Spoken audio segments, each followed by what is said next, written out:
Yeah, so it's a nice opportunity to welcome our guest today to our Meet the Teacher podcast. Our guest has been traveling the world, and what's been doing is going around helping teachers to build cultures of learning in their own classrooms, and as well helping leaders to build cultures of learning within their schools. Our guest is someone who has been working with the Harvard Project Zero, Making Thinking Visible initiative. And he's done this and traveling across the world, just traveling the world, sharing this knowledge. Our guest is quite famous for his partnership with Ron Richard and Karen Morrison, producing a very excellent book, Making Thinking Visible. He's an American. He is a former international educator, but more importantly, he's an international educator who has made the leap from the classroom into consultancy and also in authoring books. So, ladies and gentlemen, join me in welcoming our esteemed guest, Mark Church. Mark, welcome to Meet the Teacher. Thank you very much. That was the kind of introduction that my mother would love to hear and my father wouldn't believe. So, thank you. You mentioned the International School of Amsterdam. So I want to try and just give us a picture of that, because you seem to mention that a lot in terms of as part of your journey. So I want to take us back and tell us how important was your time at the International School of Amsterdam, as an educator, and how you got there, and like how that has launched you into where you are now. I have mentioned in my time with you guys, years that I spent teaching in Amsterdam at the International School of Amsterdam. I look back at those years and I just think of the kinds of colleagues that I met, the kind of leaders that I worked with, the students and the families that were part of that. And I just thought, I learned a lot. I learned a lot in those 6 years that I was there. Prior to that, I was at the International School of Dusseldorf, and I can say the same thing about that school as well. Just on the personal front, made friends that continue to this day, my best friends. And we live all over the world now, but we're still just as close. Prior to that, I was in Japan. So I was I grew up in Indiana, and went to college and got my degree in teaching, and then I spent my first year teaching in Indiana. But I had always been interested in going overseas and all those kinds of things, and what's that like? And there's got to be life out there besides kind of what I'm growing up with here. Not that it was a bad place to grow up. And I wound up going to Japan. I went to Japan thinking, I'm going to go over there for a year and, spread all my ideas about my country and how great it is. And, I got over there and I thought, you know what? There's a lot about this big world there to learn. Yeah. And Japan was really interesting. I think that was the journey for me where I started to realize, gosh, people believe other things and think different ways, Wow. and that's very interesting. Growing up then as a child or as a young adult, what pushed you towards going international? Why did you leave Indiana? Why did you want to go out and explore and find different ventures and different experiences, cultures of life? An experience that led you to that? Well, probably lots of those kinds of things, but I can think of one in particular event. I do remember when I was in middle school. It was a warm afternoon. It was after lunch, so whatever period that was of the day, it was a social studies class. And I remember our assignment was memorizing all these countries and their capitals. Finland, Helsinki, Norway, Oslo. And I remember just feeling, okay, it was a hot classroom. This was boring. There's nothing about this. I don't even know these places, so what do I even care? I feel like it's a stupid assignment. And I remember looking around the room at that moment, because the room was quiet. I can't even really remember the teacher at the moment, but the room was quiet, and everybody was just kind of trying to memorize and cram for this little quiz we were going to have. And I looked around the room and I thought, you know what? Everybody in this room looks exactly like me. They do the exact same things. We go to the football game on Friday night. We go to the shopping mall on Saturday, church on Sunday. And then I looked at this list and I thought, I wonder if there's a kid in Helsinki or Oslo that's doing this exact same assignment, feeling the exact same way. And then I thought, oh my gosh, I don't even know who I'm sharing this planet with. It really hit me like a ton of bricks. I can remember the day as clear as any. And I just thought, I may wind up going around the sun, round and round and round, and never know who these people are. And I want to meet these people. I want to meet this kid who's doing this same assignment in Helsinki or Tokyo or Oslo or Bern or wherever. That's where it really started. I can trace it right back to that moment. And which is always fascinating when I meet people on the road and in my travels, especially when they're my age. You know, you guys are younger than me, but when I meet other people who are my age, I ask them, did you have to do that assignment? Yeah. I do. I think we all did that assignment. Did you do that assignment too? Yeah. Did you hate that? But I thought, I don't know who I share the world with. So then, did you start your journey from there to say, what do I need? What apparatus, what tools do I need in order to get there, fulfill that sort of passion or that motivation? At that moment, from that moment, I just thought, I'm curious about this world. And at that time, we're not talking the internet, but I remember picking up encyclopedias and looking at these amazing photos of people from National Geographic, thinking, what is this place? I remember all throughout high school, I was early high school, I was really interested in the foreign exchange students that came through. I thought they were weird, wonderfully weird and strange, only because they were strange to a kid from Indiana who'd never seen anybody who, I thought Tasmania was this most exotic place, didn't even think about it being Australia. Yeah. But still, for me, it was so foreign, and I was fascinated. And I thought, I've got to be a foreign exchange student. So I was dying to become a foreign exchange student myself. Okay. Then I got caught in the trappings of school. It's about getting the GPA. Yeah. It's about all the honors clubs. It's about graduating first in your class to get into university. And I did the very best I could and graduated near the top of my class and all that stuff. And I remember then when I got into university my first year, I thought, what was all that for? I missed the opportunity to go overseas. Like, why did I get caught up in all this race to just do the things of school? And I don't want to speak bad about those things, but I just thought, I'm not missing that moment when that moment comes again.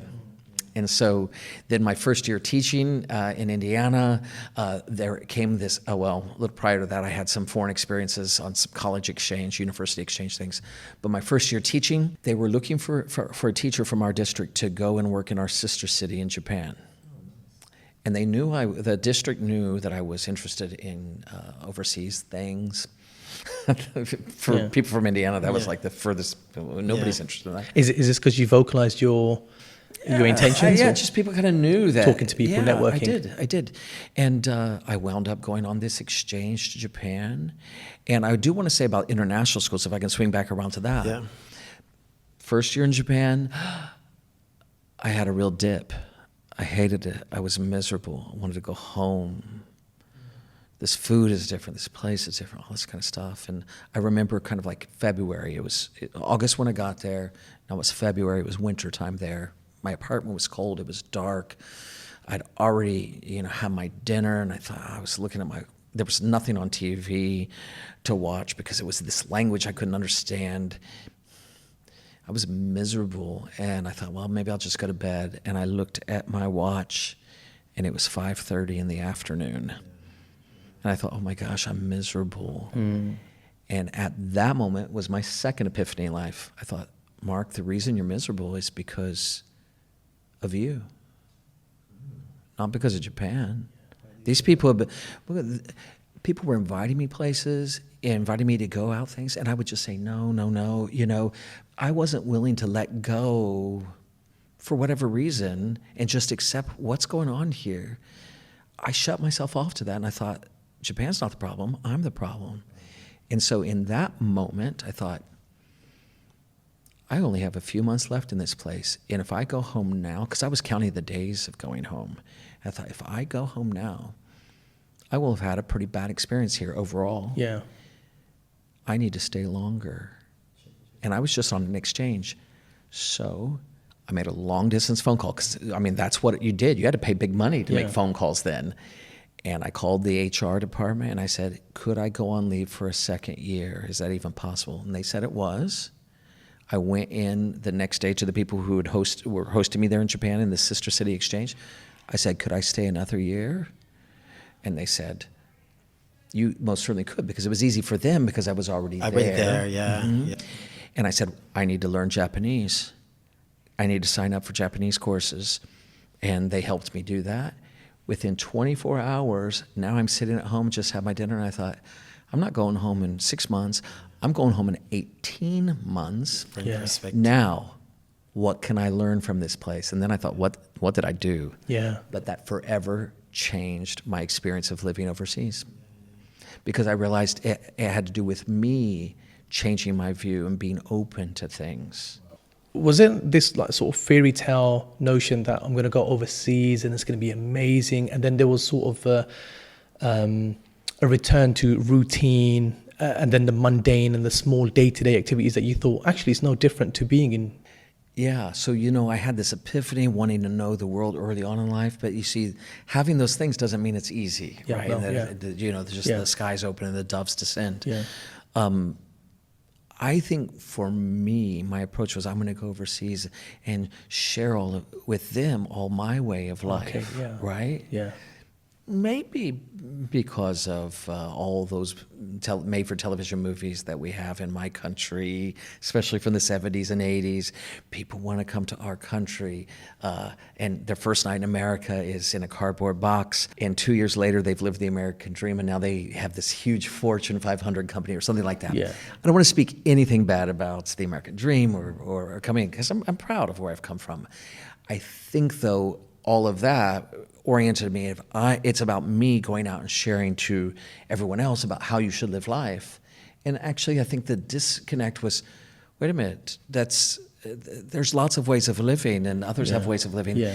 And in Japan, I guess another thing, I wonder what the experience would have been like had I moved to Europe first, where when I walk out in the street, if I don't open my mouth, people won't know that I'm not necessarily from there. Yeah. In Japan, I walk out and everybody knew that I'm not from there. Yeah, exactly. Nobody's going to confuse me for being Japanese. Yes. Yeah. And so therefore, I was a novelty for some people. Yeah. And it felt really different to be, let's say, in the minority. Yeah. In the minority in the way I look or thinking. And so it's like all of those kinds of things just became complicated, and therefore it made me just want to disconnect until I thought, wait a minute, embrace what's here. There's something to be, not something for me to teach here, there's something for me to learn here. Yeah, so you're speaking about being part of that minority. I mean, what I'd like to do is kind of unpick that a little bit, just to understand, like, when you say, how did that make you even think about minorities when you realized, because there was a moment when you go, actually, I am in the minority here. How did that make you feel in that sense? Oh, well, you feel very self-conscious. I did. People had no problem. Oh, Mark, you're so big. That I wasn't going for big, but and nobody was making any kind of personal insult, right? Yeah. But all of a sudden you just feel like you're, I don't know, I'm different here.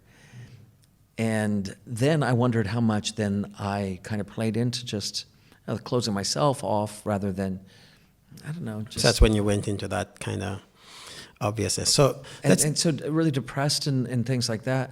And I'm miserable here. And that's when I'm like, well, Mark, what can I learn from this? It's not about, so I don't know if that's directly like being minority, but it's like, rather than shutting myself off to the experiences, why don't I turn myself on? What's here for me to learn? Yeah. And it's something I told myself in that moment. I thought, I'm going to say yes to every invitation I get. Oh, yeah.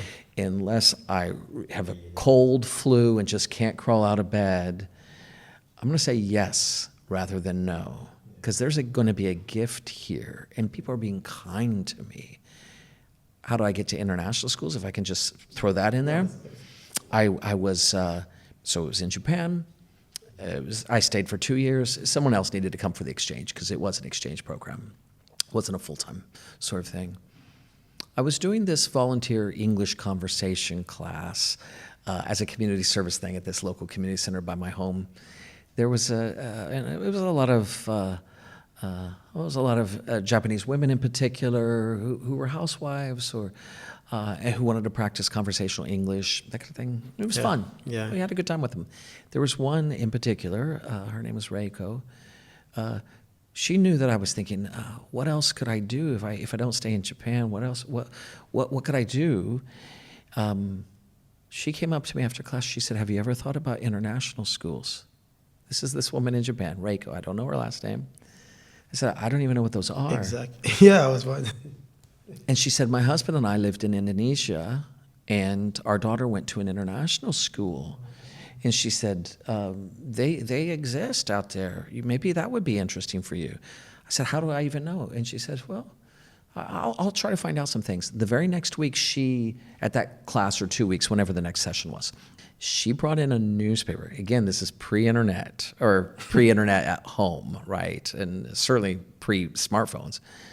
She brought a newspaper. What was it? The TIE, the International Educator? Online, yeah. Well, no, not TIE, online. Yeah, TIE, yes. It's TIE. No, it's TIE online. It was TIE on paper. Yeah. And there were all these advertisements. I don't know how she got a copy of that. I have no idea.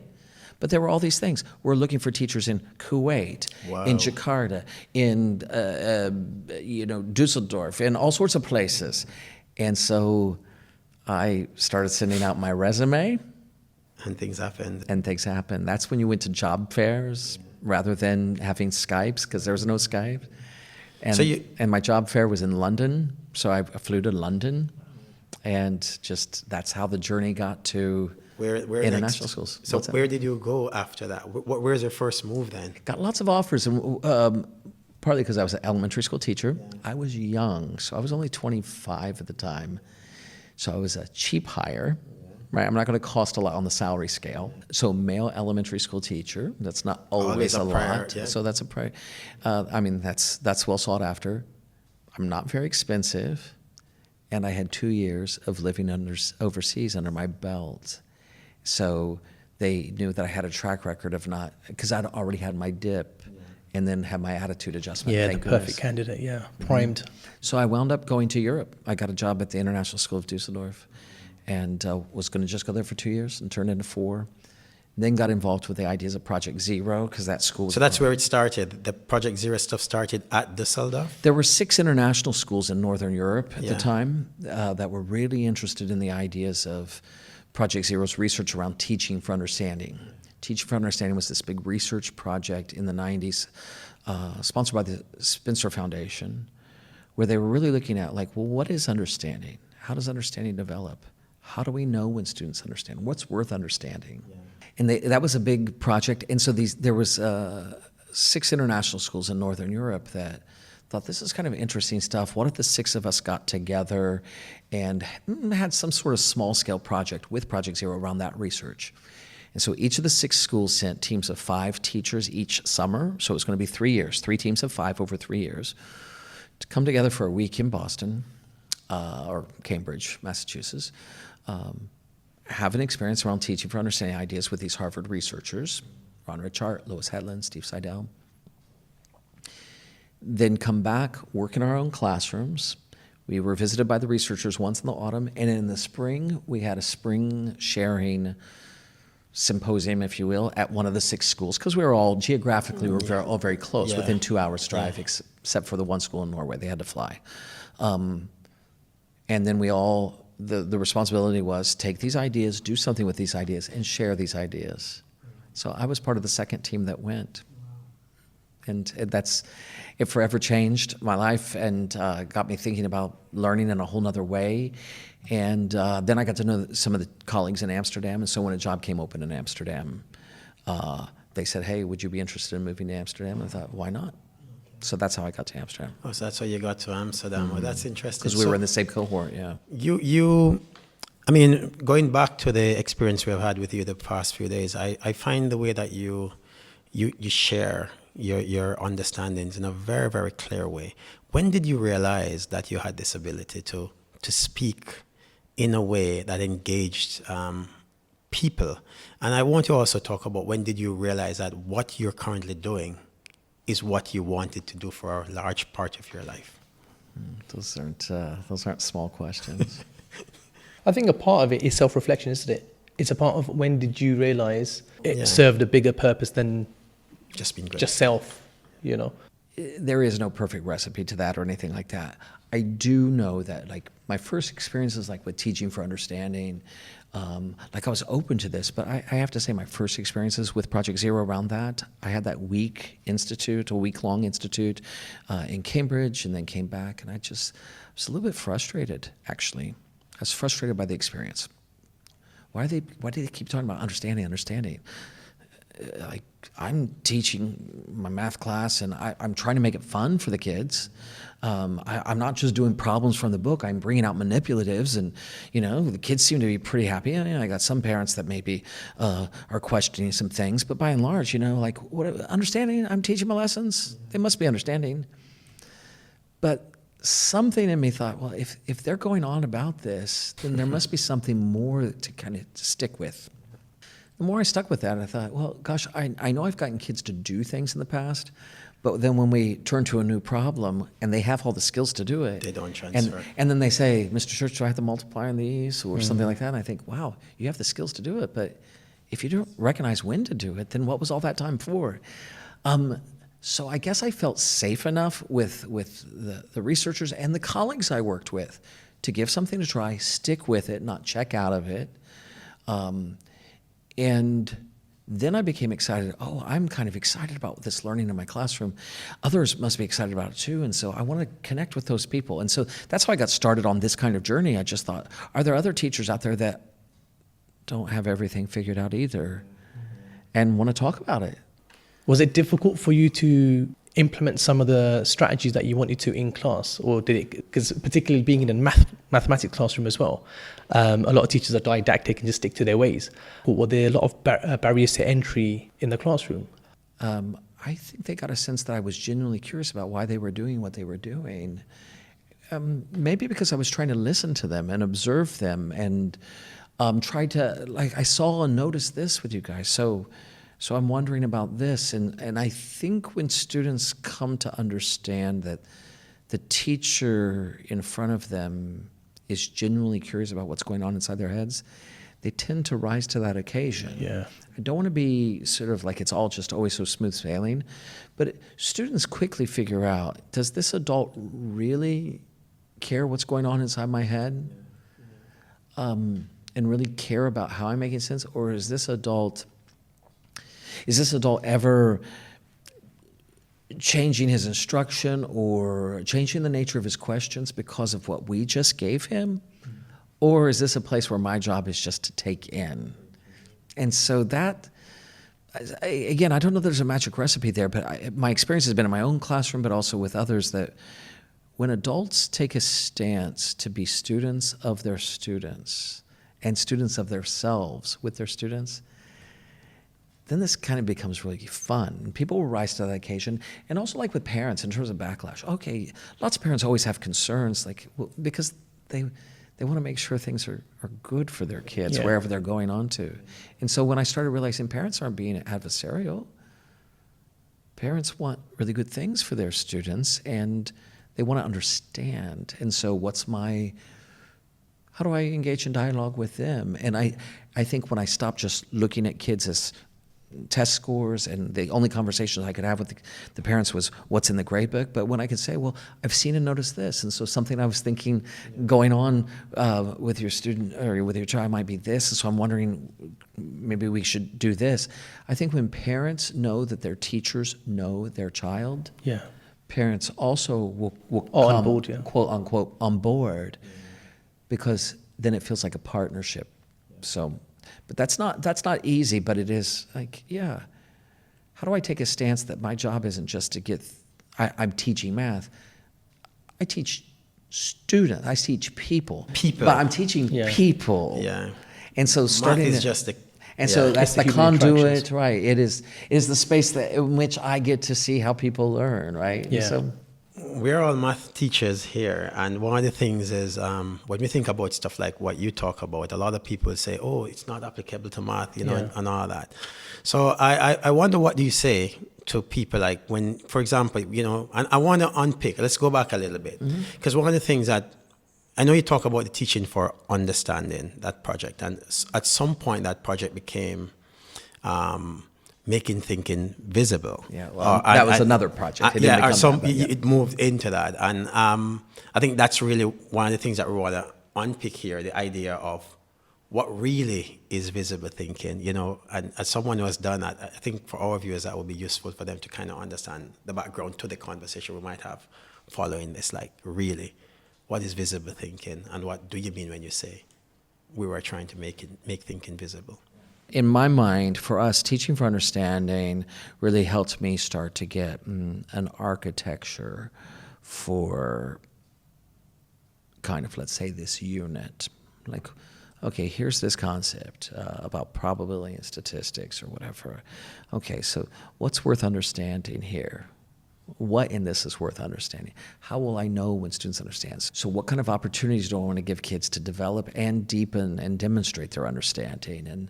And then where am I going to look into what they're understanding? So teaching for understanding for me was the architecture, and then making thinking visible helped me with the rubber meeting the road, if you will. Yeah.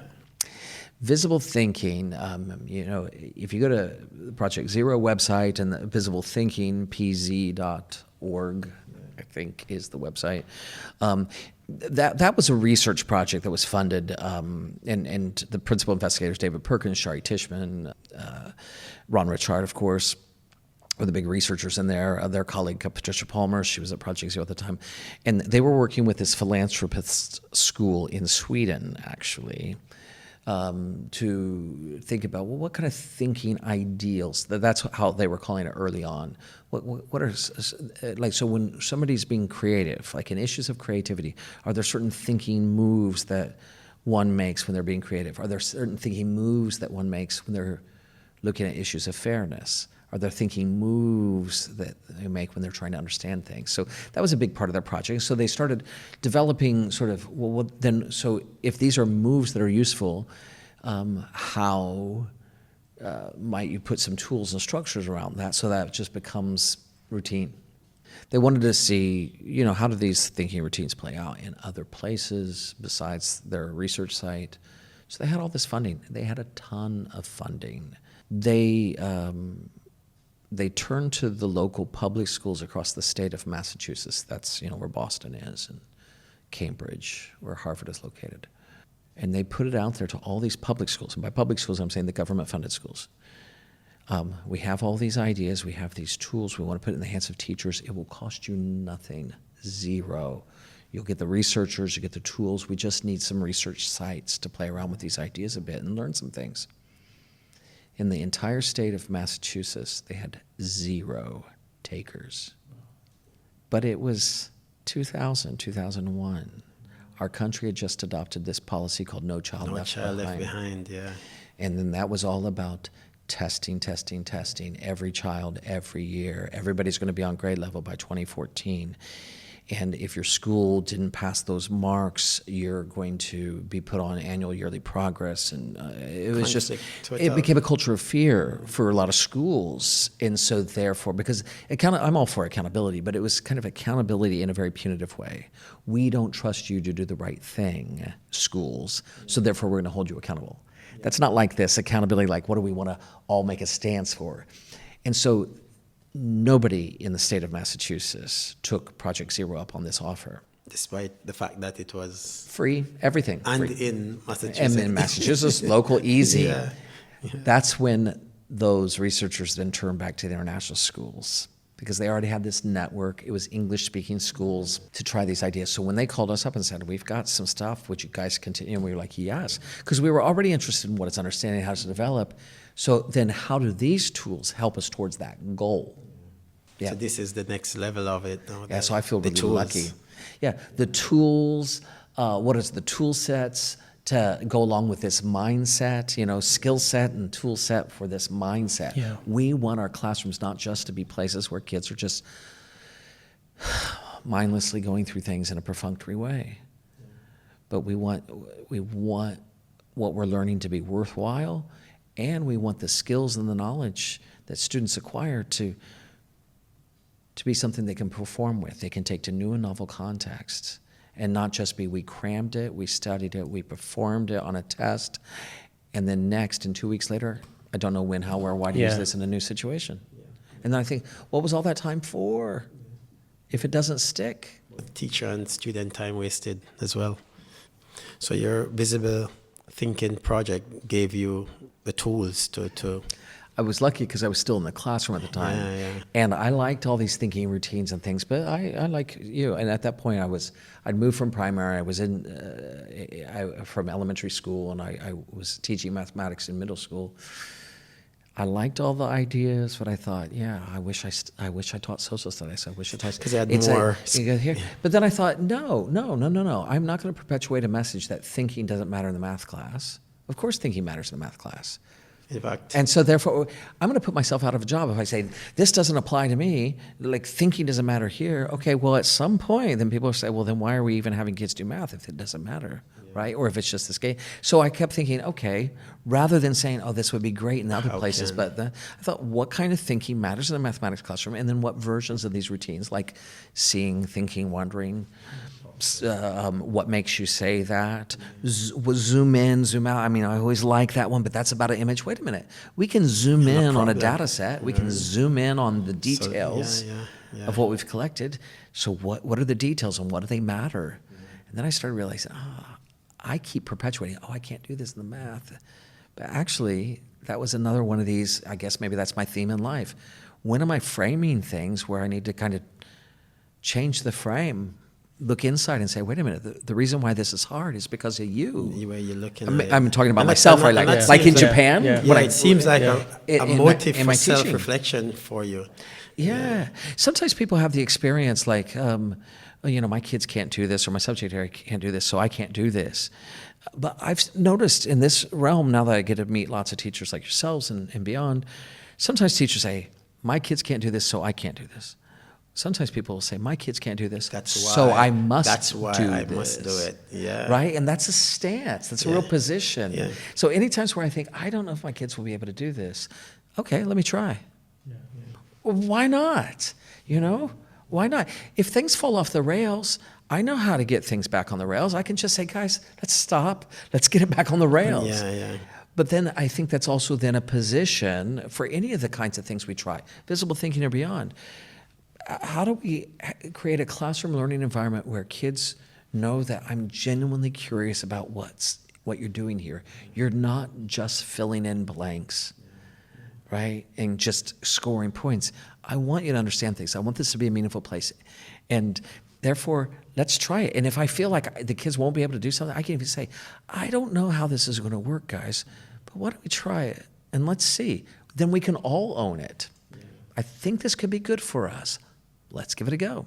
I think one of the things I heard you say, and it's interesting, and I want you to kind of elaborate a little on this. You said the one thing that you don't want to happen is that we end up with the so-called anti-goal. Oh, yeah. The goal where people look back and say, oh, we used to do cultures of thinking in the school 3 years ago. And you also go on to say that cultures of thinking is a stance. What do you mean by it? Could you tell us, what does that mean when you say it is a stance, another thing? Well, every classroom, every school operates as a culture, right? So it's not like we're going to do culture. We are a culture. Within a culture, certain things get featured, get prominent, get valued, and I always think it becomes fun for us to think, well, what's our intentionality around shaping that? How do I not look at the culture of my classroom being this inevitable thing that's just there and I operate within, but where do I locate myself as the molder and shaper of that? So it's like, okay, the Cultures of Thinking project might have the capital C, capital T, Cultures of Thinking, the project, okay? There's certain things, my colleague Ron Richard's responsible on that particular line under the whole visible thinking umbrella. What are the forces that shape classroom culture and noticing that? So I think it's well worth studying the capital C, OT, cultures of thinking. But I think it becomes powerful when teachers start saying, okay, let me study some things about cultures of thinking, capital letters. But there's a shift that I've noticed, and when people take this to powerful places is when they say not just am I doing cultures of thinking, the project, but Or how is my classroom a culture of a thinking? culture of Yeah. thinking. Yeah. What kind of thinking is my classroom a culture of? And in that case, because you can't see it on the video here or even in the words, there was smaller case c, smaller case t there. This, how is my classroom a culture? What kind of thinking is really valued and visible in this culture? So when people, if it's just doing the culture of thinking or doing making thinking visible, capital MTV, then that might have its day in the sun. And then what's the next thing? Kind of like this Yeah. idea tourism. Go in there, take a few snapshots, and move Yeah. on to the next site. But if it's like when the capital MTV becomes lowercase, how am I making my students thinking visible? What thinking is being made visible? What am I learning from the thinking that would have otherwise stayed inside students' head? Now it's visible. How does that help me make decisions about where to go next with kids? How does that grow healthy habits in the students of thinking and learning? Those kinds of things. So that's what I always worry about. It's like when people approach it as just a set of techniques to implement. It's creating culture thinking isn't a set of techniques to implement. It's rather this dance. It's this ongoing reflection of what is the learning in here? What's the thinking in here? What's being understood in here? How is my classroom a place to study? Yeah. Yeah. Powerful. Yeah, so that I'm not just transmitting information, but I'm molding and shaping learning. Yeah.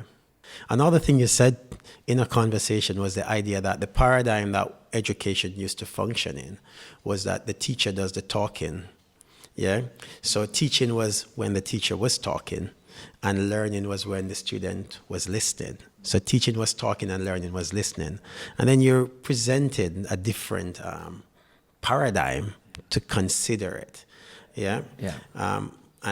Just for you to elaborate on it, but the idea that teaching is listening. Yeah. And I'm actually not the one that's come up with that phrase. Yeah. I remember a colleague at Project Zero, her name's Mara Krzyzewski. I heard her say this once to a group that she was working with. At the same time, I think she was attributing it to someone else. So, Yeah. so I don't know the exact origin of this. It's timeless, But yeah. when we often think about teaching as talking and learning as listening. But what if we take another stance? What if I think I'm teaching when I'm listening and they're learning when they're talking? And I'm not afraid of asking those what ifs. Like, okay, I'm framing it this way, but what if I took another stance? What could become of that? And so I just think that's as a teacher going into that, it's like, what if I think I'm actually teaching when I'm listening? So when do I plan for moments to listen? You asked earlier, like, explaining things clearly or asking questions. You mentioned that. I think a lot of that has to do with I try to make my students thinking visible very quickly, because I want whatever I'm sharing with them to kind of follow what they just brought to the table. And so therefore, I've got to do a lot of listening to my learners so that I know how to be a good teacher for them in terms of what might be useful. And again, I don't know who originally said that quote, so forgive me of that, but I know Mark Krzyzewski was the person I heard share that once. And it invites me, one, to play a little bit, like, when do I actually listen in my classroom? And when do I actually get off the microphone enough to do that? And by doing that, even if it's just a small moment, and like when my students are once routines become routine, that actually gives me a chance to go off microphone, not so I can go check my emails or go grade papers or go drink another cup of coffee. It gives me a chance to listen, and then I can decide which questions I want to really ask. Maybe that's the hard thing, like when there's a lot of material to cover and too little time to do it. When do any of us as teachers really afford ourselves this time to listen? But actually, when we listen, it might help us direct instruction in a more clear or accessible way. I'm not always good at that. None of us are, but it's a real stance to take. I want to listen in my classroom. I want to say something else, like my colleagues at the International School of Amsterdam, when we worked on these ideas, and other people I've worked with over the years, I think our default model was always, okay, here's my content, here's my curriculum, okay, here's my expertise. Out of all the things in, let's say, mathematics, or it could be any other subject area, Like, out of all the things inside my head, I need to get into their head. Like, that was always our first instructional move. My first instructional move is to get what's inside my head into there so the kids can cover the curriculum. I think something really powerful for us came when that was no longer our first instructional move, but it became our second instructional move. Our first instructional move became, rather than what's inside my head to get into theirs, it's my first move is going to be what's inside their heads that I need to get inside mine. There being the students, whoever my learners are. Whenever I've made that my first move is to hear from them first and get their thinking visible into my head. Then I can decide out of all the things in my head what needs to come out. Yeah. It's a subtle shift. But even with our teacher learning workshop the past 2 days, the first thing I tried to do after just saying hello and get started, get into there, got you guys talking very quickly. I did that to break the ice and also to form our community and all sorts of things like that. But also it gave me a chance to hear, like, I know these ideas. I know the ideas I'm associated. I know teaching and learning at large. I know puzzles that people in lots of places face. I know schools that do the International Baccalaureate. I don't know this group. No, you don't. I don't know them. That's the piece of the puzzle that I don't have. So I've got a lot to draw on, but if I can hear a little something first, what do you really dream of? What habits do you wish kids really brought to their learning so you could take their learning forward? That was a question I asked. If I can hear that first, then we can build. Then I can think out of all the stuff I could share, why not some of this? And so I guess that has to be a headline for our talk here. It's like, where do we take a stance to really listen in our classrooms so that we can follow the kids and push the kids and encourage the kids and provoke them, but also make them feel like they've been heard. And whenever somebody feels like they've been listened to, that is an act of showing value. You refer to that, listening is an act of love. Listening is the StoryCorps people. That's one of their taglines. Listening is an act of it's love. It's a powerful thing. When you said that, I was like, I just went, wow, that's a lovely way to put that. I think so too. And again, that one's not mine. There's a beauty in it. I think so too. And you know what? I do think that it's, when I feel for teachers worldwide. There's a lot to do, too little time to do it. Schools follow what my colleague David Perkins talks about in his book Smart Schools that was written maybe in the 90s. I can't remember exactly when, but like there is the everything agenda. What do we want? We want everything. And when did we want it? Now. Actually, yesterday. Right now would be lovely, but it's just yesterday. But you see that, and so when there's a lot to do and too little time to do it, then when that can be an energy vampire. And it can suck the energy out of everyone. And then it's easy for guys, we don't have time for this, so we need to move on to the next thing.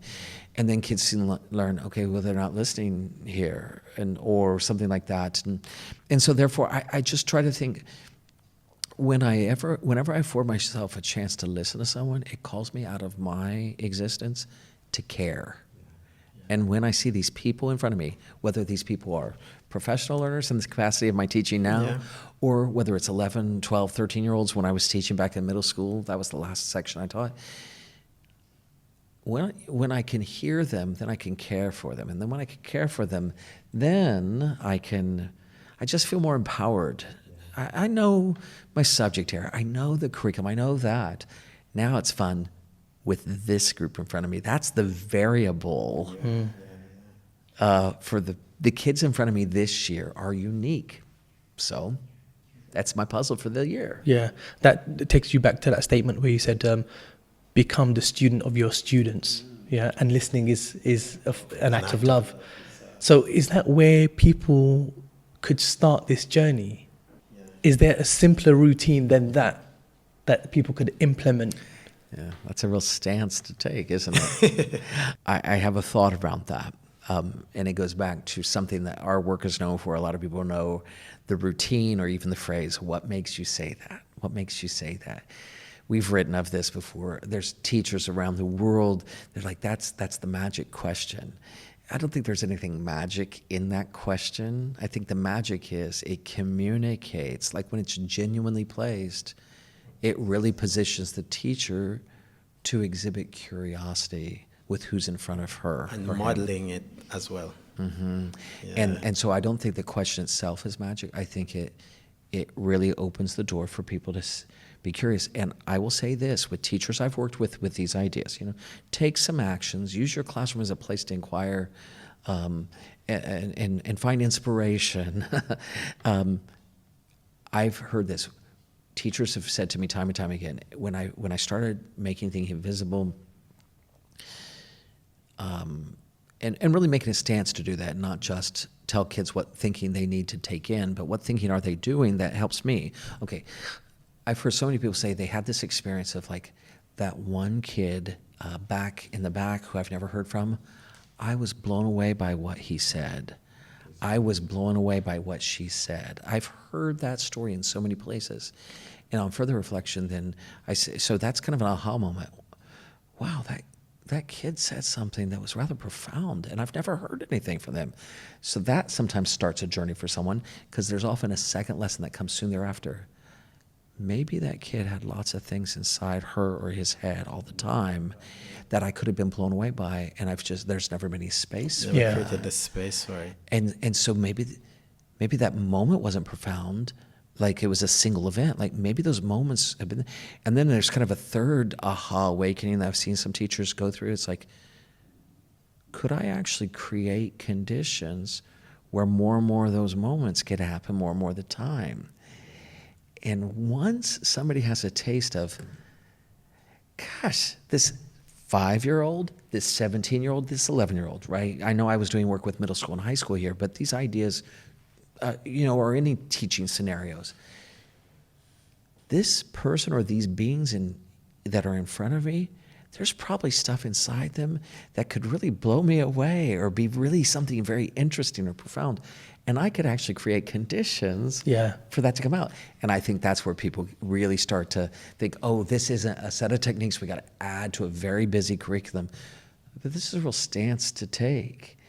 And then I've also heard some other people say, at first I thought this was going to take up so much time, but actually, and this is a colleague of mine that I was doing some work with some years ago in Sydney, Australia, Ryan Gill, he said, what I started realizing is making thinking visible actually buys me back time, because when I can see kind of what connections they're making, what observations they're making, what inferences they're drawing, so on and so forth, what's making them say that, then it puts me in a position of like, this whole series of lessons I was going to do, I don't think we need to do that now, because they're showing me they have that already.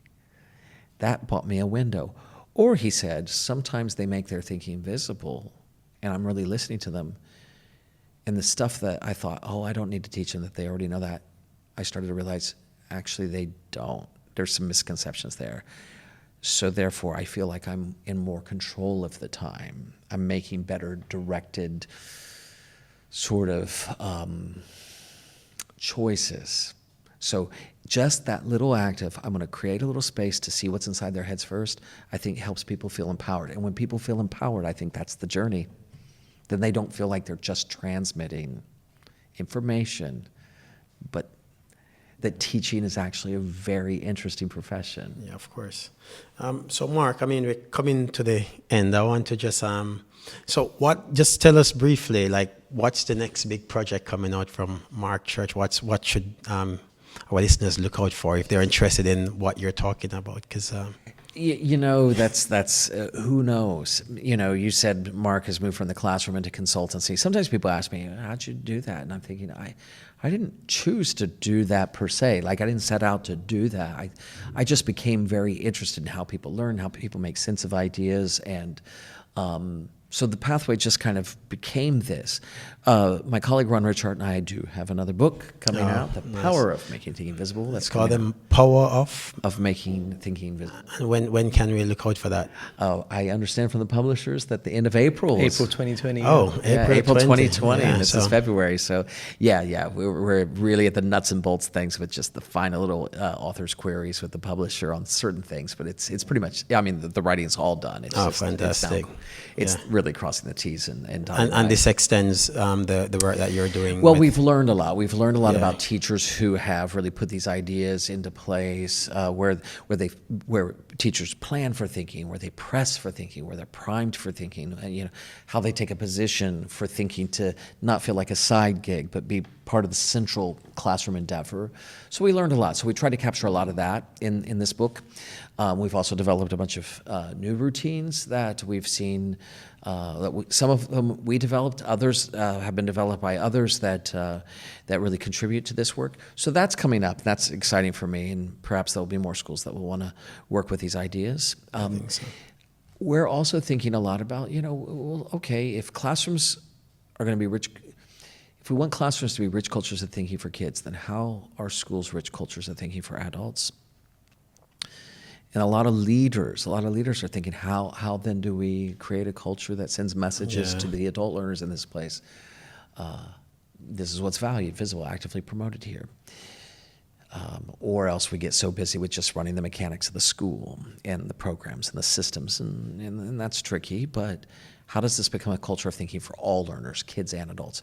So Ron Richard and I are thinking a lot about kind of leading in a culture of thinking and what kinds of thoughts need to be put out there around that. Another level. There might be some writing to be done there. So that's, I think, another place. Oh, fantastic. So I think we want to thank Mark for joining us today. Mark has had a long day, and you've shared a lot and given us just enough so we can bite off onto the next project. I think a lot of administrators and teachers and parents and everyone out there would be happy to sink their teeth into that. So, well, my experience has been, and I'll finish here. I just see lots and lots of teachers in lots of places that are just trying to put blood, sweat, and tears into providing great places for kids. I see that over and over again. Sometimes I'm in conversation with people and I think, I think you're making it a little harder than you need to. And on days like that, then the very next day, a teacher comes in and says, I had this amazing experience with my kids. So I constantly see on all my world travels, teachers who are genuinely enthused by learning and by the children in their charge, the students in their care, and that's what keeps me going. So thank you for the opportunity to have conversations with you about these things. Thank you so much. I just want to put out there that this isn't an international phenomenon. This isn't a stance that we take internationally. In fact, it's mainstream, and anyone can do this. As in, pick up this work and implement it in their classrooms. Become students of their students. Powerful stuff. It is very powerful stuff. I hope so. My pleasure. For your time. Thank you so much for your time. And for being so genuine and sharing what you're doing. So thank you very much. My pleasure. Yep. All the best to you guys. Well, there you have it, everyone. We had Mark Church. I'm sure you felt like you have just met the teacher. So thank you, Mark, and thanks again.